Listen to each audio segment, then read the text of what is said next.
When I was 22, my grandmother gave me a chair, an old, squeaky, upholstered chair with red and blue flowers all over it. And I was so grateful. I mean, it was the only piece of furniture that I owned. I loved that chair. I would read in that chair. I would fall asleep in that chair. I would talk on the phone in that chair. I even called it the power chair because I believed that I got power when I sat in it, which sounds totally ridiculous now because it's somewhere in the basement and I just don't sit in it that much anymore. And when my wife and I were first married, we barely had any money. We had a tight budget. I distinctly remember we'd be out with a group of people and someone would say, "Let's go eat." And we would look at each other with this look like, are they paying? Because if they're not paying, then we can't go. We can't afford it. But if we stuck to our budget and we had no unexpected expenses, then we could afford to eat out once a month. I mean, I remember going to the restaurant and getting a table and ordering something, and we would savor every detail of the experience. I mean, so filled with gratitude for the gift of eating out, which now it's just not that big of a deal. And so over the years, we've accumulated more and nicer furniture, and we've eaten in some nice restaurants. And yet it's also possible to lose something along the way. The overwhelming gratitude of those first experiences. I mean, that acute, ever-present awareness that this is all a gift. I was talking with some people who just returned from a trip overseas, and they could not stop talking about the people that they met. People that we would describe, as poor, and yet they were struck with how filled with joy and peace these people were. They said, at first they felt uncomfortable, because we have so much and they have so little. But after a while, they started to wonder if, in fact, they weren't the ones who were actually poor. And so they said we went to do a good work for them, and yet we returned realizing that we received more than we ever gave. Success can be dangerous, can it? We get everything we wanted, only to discover that we're missing something that we had before. In the book of Deuteronomy, the great prophet Moses is teaching the Israelites the way of God. And at one point he says to them, "When you're in your field harvesting your crop and you overlook a sheaf, don't go back and get it, but leave it for the widow, the orphan, and the immigrant, so that the Lord your God will bless all the work of your hands." So the instruction is essentially this. Let's say you're a farmer and you've got this field and you're out harvesting your crop and you miss something on the first pass. Don't go back and get it, but leave it. Leave that edge or leave that corner for someone who really needs it. And then the instructions continue.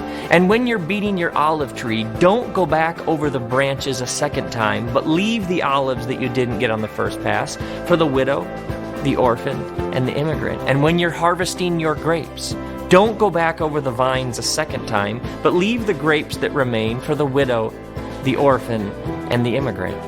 Now, wait. Imagine that you own the vineyard. Imagine that this is how you make your living.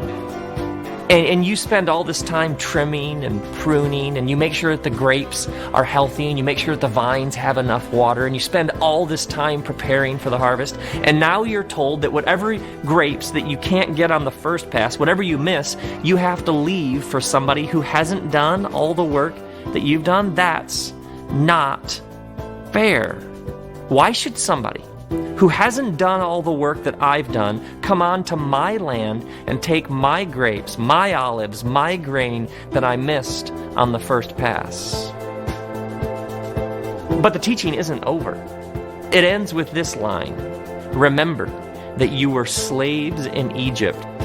That is why I command you to do this. You see, these people were slaves in Egypt, and they were rescued and released from slavery. This is a major moment in the Bible. God has heard the cry of these oppressed slaves in misery in Egypt, and God has liberated them. And it's to these poor, wandering, former slaves in the desert that the instructions are given about what to do with the grapes, the grain, and the olives that they don't have. You see what Moses is doing here? Moses is essentially saying to these poor, wandering, former slaves in the wilderness, it's not always going to be like this. Someday, you're going to arrive in your new land, and you're going to build houses, and you're going to settle down, and you're going to have crops, and you're going to harvest them. Someday, you're going to be successful. And the danger is that you're going to forget Egypt. You're going to forget what it was like to be set free. The danger is that you're going to forget what it was like to experience liberation. I mean, it isn't fair. I mean, it's my vineyard, it's my olive grove, it's my field. Why should I let these people come on to my property and take what I worked so hard to produce? That's not fair. Exactly, because being rescued from slavery in Egypt wasn't fair. Liberation isn't fair. Redemption isn't fair. Grace isn't fair. God isn't fair. I mean, is this passage in Deuteronomy about grapes and grain and olives, is this a series of commands, or are these warnings? Warnings about what happens when you lose your sense of appreciation and gratitude for what you've been given. When we leave a corner, when we empower others, when we extend grace to others in their oppression, whatever that may look like, we find out about the grace that God has extended to us. So when Jesus talks about taking water to those who are thirsty, it isn't just about the necessity of getting water to those who need it. It's about us being constantly reminded of the gift of water we've had all along. Now, there's a slight chance that this might possibly, for some people, have something to do with either giving money away or spending it differently.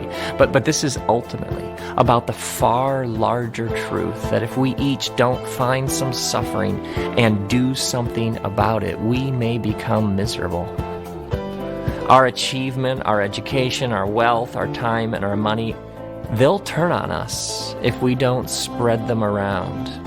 We leave a corner because in helping save someone else from suffering, we may in the process find ourselves being saved from indifference, from the inertia of inaction, from taking what we have for granted. We leave a corner because our world is either shrinking or it's expanding. It's either contracting in on itself or it's opening up. Our lives are either more and more about us, more stuff, more unsatisfying consumption, or we're on a different path. And this is why Jesus talked so much about serving. It wasn't so that we'd have these incredibly heavy burdens of, oh, I guess I'm supposed to help. It's about keeping your own story alive. It's about never forgetting just what you've been given. So may you come to see that grace isn't fair. Redemption isn't fair. Liberation isn't fair. And may you extend this unfairness to others, finding out that your overflow is somebody else's necessity.